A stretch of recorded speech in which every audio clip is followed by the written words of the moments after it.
All right, what's up, y'all?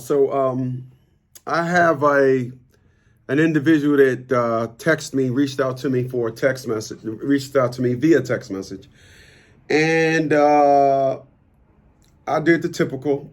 When you send me a text message, I then respond with briefly give me an idea of what you're going through. I'll tell you if I can help you or not.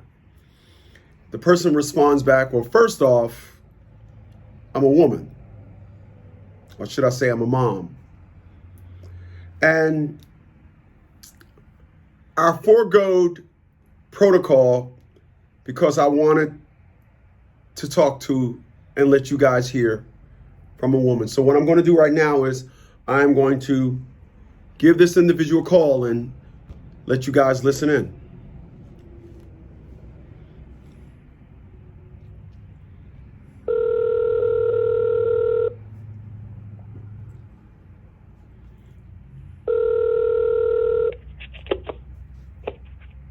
Hello?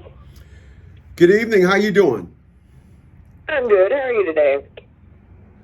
Better than I deserve. I actually stole that from Dave Ramsey. Um, so what's your name?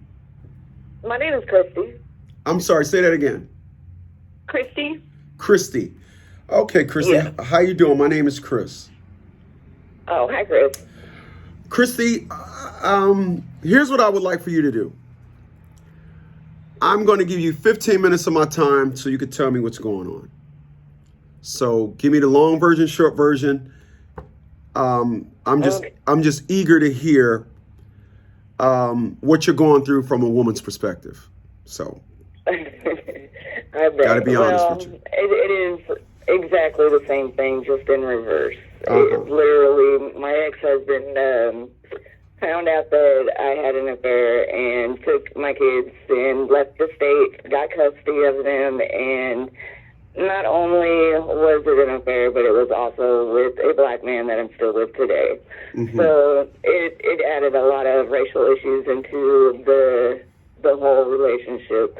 But either way, he ended up getting the kids, and he does not allow me to see them. When I do go to see my kids on the court-ordered, he'll allow me there for maybe 15 minutes before he'll come into the room, start a fight, kick me out with a gun, or by force. And so I'll just leave, start crying, whatever. I'll leave, drive my 3 hours and a half home. And eventually I stopped doing that after the last time he threatened me with the gun. Uh-huh. I didn't go back. I just started talking to my kids by the phone. Because now my son, he's 18, so he doesn't have anything to do with it. I don't pay child support on him anymore. And once that got said to my ex-husband, I guess he didn't show up for the court on my son being removed. So they went ahead and took my son off. Mm-hmm. And when he found out, he blew my phone up, death threats and everything. So I blocked him on my phone. I haven't had contact with him in almost a year now. Okay. I'm gonna ask you. I talk to them every day. My daughter, she wants everything every day, so I just do everything I can for her through my phone or through her phone. I don't get to see her, but through the phone. I went to my son's graduation this last year, which he told me not to go to, but he wasn't going to stop me. Mm-hmm. That's too many people around for him to do anything. So. Well, that's an excellent way to segue into what I'm about to say. You said there's too many people around. So in the era of cell phones and cameras, you don't have him on recorded of threatening you or anything like that? I did, but in the phones that I do have a lot of evidence, even text. I went to the police with the text, and they literally told me unless he kills me or hurts me, they can't do anything, even with the threats. And how long ago was that? That was probably within the last 6, whenever he made the threats and then started calling my parents. Because he started threatening my parents, and my mom said that she wanted a restraining order, so I figured I would go to the police, see what I could do to try to get my mom's mind at ease, and pretty much they're just aimless threats. Wish you were dead. I hope somebody comes over in the middle of the night, and all that. You know what I mean? Okay. Yeah. Okay. So I'm gonna tell you about a thing that happened to me one time. I was driving down the street, and a guy was just nonchalantly walking across, didn't have the light, walking across. Cars was bam, bam, hit, and I put the window down. Me and him had a couple of words. he said, whatever, pull over. I pulled over, and I was basically telling him, dog, stayed up out the street. He said something to me. I said, well, what are you going to do to me? I was recording this situation. Right. Had he would have said, he would have said anything that was going to bring me harm, I'd have tore off into him. But because he didn't say that, because he didn't threaten me, I had no grounds to do that. And that's just the way it is. When you called the cops and asked? I went to them personally. I went up to the police station when he was making the threats. Did you ask them why you got no assistance? Yeah, and that's pretty much what she told me is the same thing. Most of them are, I wish somebody would, or I hope you do, and this and that. So none of it is I am on my way to, or I am going to. Got you. Okay, so they're very careful threats. Very careful threats. Yes. I call those careful threats. Okay. All right. So yeah, he's currently blocked. Like, I still have all of his messages, everything from him wanting my boyfriend that we've been together 6 years now. He even threatens he wants him dead and everything. Like, that was the end. I had to block him. I don't even know if it was legal for me to block him, but I had to for my own sanity. Gotcha. Like, it was from the time I woke up to the time I went to bed. Okay. So your custody order, what type of custody do you have? Well, that was a doozy there. I had a drug charge, and they used that against me, and I totally changed my life. I haven't touched a drug since then. And I paid my court fine, did probation, never went to prison, never went to jail, and that's how he got my full custody. And when he got the full custody, I was late to my court, and the judge refused to talk to me when I was late, and she told, I guess my lawyer, she had told him that she was giving him me visitation only with supervised visitation, and he was the supervisor. Not to mention, I've already told them when I was going through the divorce that I wanted my kids and myself to be in safekeeping because he was highly abusive. He had, like, my whole life, since I was 16 years old, I've been with him. He's broken my ribs, held a gun to my head, pulled the trigger, and thank God that gun jammed that day when my son was only a year old. Like, he has tried to kill me time and time again. So when I worked up the nerve to actually leave him, that is the last thing he said. You will never see your kids if you do it. No matter what, I had to get away from the situation. I knew he wasn't going to hurt my kids, but he will hurt me. So I got my kids, I got out the situation, and that's when I went through the court to try to keep my kids and give him visitation. But it didn't. It went the opposite way. Got you. I'm going to ask you to hold on a second, okay? Hold No on. problem. Hold on 1 second.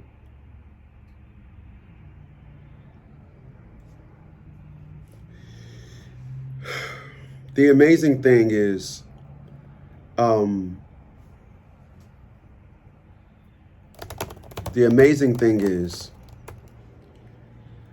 whenever a woman loses custody, make sure that's on. Whenever a woman loses custody, there's an unfortunate narrative every time, and people, ironically, I just did a video about this yesterday, and that video today is in fact Tuesday. Yeah, I did the video yesterday, Monday. No, Sunday. And I said, if you in fact got any felons or, any type of, I actually, at the example that I gave was any assault charges. So people just always think into the future. Your ways justify your days. Okay, I'm back. Okay. All right, so any of the abuse, the abuse that you was talking about, is any of that on record? No, at the time, when you're being abused, if you make calls, get calls back, or any type of suspicion, they will beat you. They will lock you up, and you will not be able to see light of day, talk to friends, go to work, any of that. Though my supervisor did know at the time, but like the judge said, I didn't call the police on him then, so they can't do anything about it now. I'm gonna tell you a situation. I have come to the terms with it. My kids, one's grown and one's almost 16 now. I mean, I fought for him as much as I could with mental abuse also in the back. Now that the judge gave him full, the guardianship of visitation is by him. So my abuser gets to control how long I get to see my kids, where I get to see them, and if the stipulations are even met for me to see him. So if I want to go see my daughter right now, I guarantee you if I was to call and ask him, he would first tell me it's a no. But if he did say it was a yes, I would have to bring him or buy him something or do something for him off the wall in order to see my children. And if I do get there and he will kick me out or start a fight within 5 minutes of me not even talking to him, just literally giving my kids hugs and anything else. He'll start just talking trash about me. When he tell you the conditions, it's basically true. Okay, hold on. When he tell you the conditions of what he wants, you don't record them neither? Most of them are on text. And I have even shown the police. Like one time, we live in Oklahoma, which is a weed-friendly state, medical marijuana. And one time he wanted, in order for me to see my kids, I'd have to bring him marijuana. Another time, he wanted me to buy him a gun at a sporting goods store in order to go out with my kids. Another time, he wanted me to buy his girlfriend, or bring his girlfriend's child with me to bring my kids out to eat and buy his girlfriend's children something in order for me to go take my children out to eat. Where's the custody? Those are like the stipulations. Where's the custody order? Where does he currently live? In Kansas. Missouri. And you live in Oklahoma? Kansas.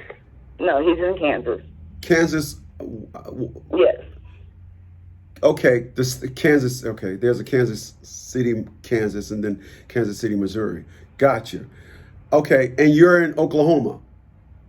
Yes, sir. How far is that? It's 3.5 hour drive for me to go to them. So the case started in Oklahoma. They actually transferred it to Kansas. Everything I see in my documents is all still here in Oklahoma. My child support letters, when they send me those, they come from here in Oklahoma. They don't come from Kansas. I've never received anything from Kansas. There's an enforcement state, and then there's the state. So you're there. That's why you're on child support enforcement. It's just the enforcement state, but it should be in where the child is. So here's. So yeah, he could have transferred it. Yeah, he did. He did not. Whenever a man gets a one-up, the first thing that he wants to do is put distance between.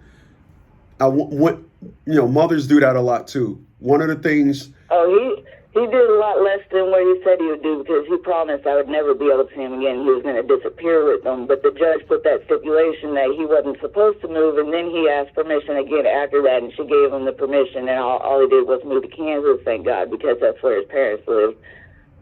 Right.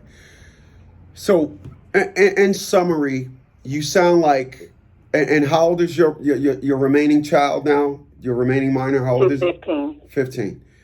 And how are you guys' relationship? I talk to her every day. I tell her good morning, good night, and everything else in between. She texts me about every day for lunch money. I send her as much as I can as possible without telling her she needs to start budgeting her money well. And Christmases, everything goes through the phone. Like, I don't get to see them just because it's pretty much pointless, other than I know my babies want to see their mom. But they don't want to see me crying and being yelled at and their dad threatening all three of us. Okay. Like, my babies will cry. Like, they're still my babies, whether they're 18 or 15. They will just tell me, just go ahead and go so he's not mad. And that'll crush all three of us. We might as well just keep everything Okay. Like, we still video, we still Okay. talk. We play games together on the Xbox and PlayStation. I play Fortnite with my daughter and my son. So, I mean, I'm as close to him as I can be from afar. Got you. Listen, what it all gets down to with you, it sounds like if the conditions are as bad as you say, then this matter needs to go back to court for a lot of reasons. I'm listening to you, and I must have got about 5 or 6 reasons as to why the matter needs to go back to court. If I don't know how do you even exist in. I break down all the time. And then for it to be yelling at you in front of the kids, I don't know no mother that would stand for that. I don't know. I just don't know no mother that would say you can yell at us in front of the kids and then call. Well, one day my daughter called me and my boyfriend, told us she didn't want to live there no more. She wanted to come live with us. I asked her what was going on. She said that her grandfather had hit her, and I asked her to take pictures, show me and take the pictures.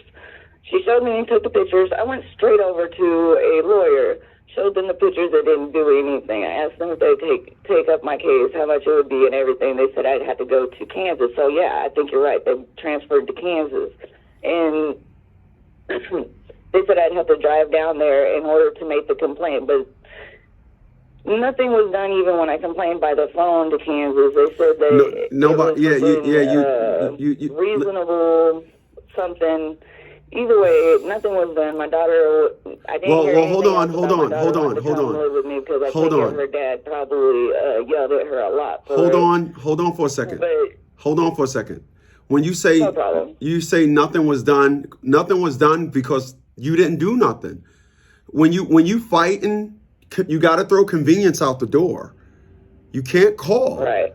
If I got a friend of mine, his daughter called him and said she was hit on. He's in the car. That's when you there jump. It's worth going to jail for. If somebody hit your kid, you at their front door. Fuck a damn. I'm not trying to hear nothing else. Right, and if issue hadn't been removed, she said her dad came and got her, and she won't go back to her grandpa's house. So she was removed from the situation, and her dad has her. But it's the men in that family are all the same. They're all like that. So I mean, if the son was abusive, you can obviously see where he got the abusive mentality. Okay. All right. So what it gets down to more than anything is you just need answers. It sounds like you just need answers. That's where you're at. You need answers. You got a lot of stuff going on. To say this is pretty would be telling you a lie. You got a lot of stuff going on, and to be honest with you, on your end, I don't feel the fight. I couldn't imagine being yelled at in front of my kid. I'm turning on my cell phone and I'm going to jail. I can't imagine my kid telling me somebody hit them.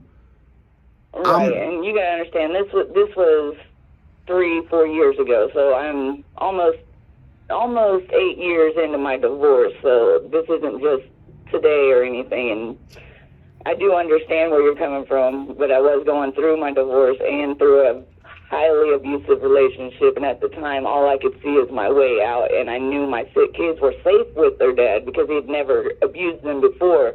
I always took all that abuse. So I just worked on me in that time period.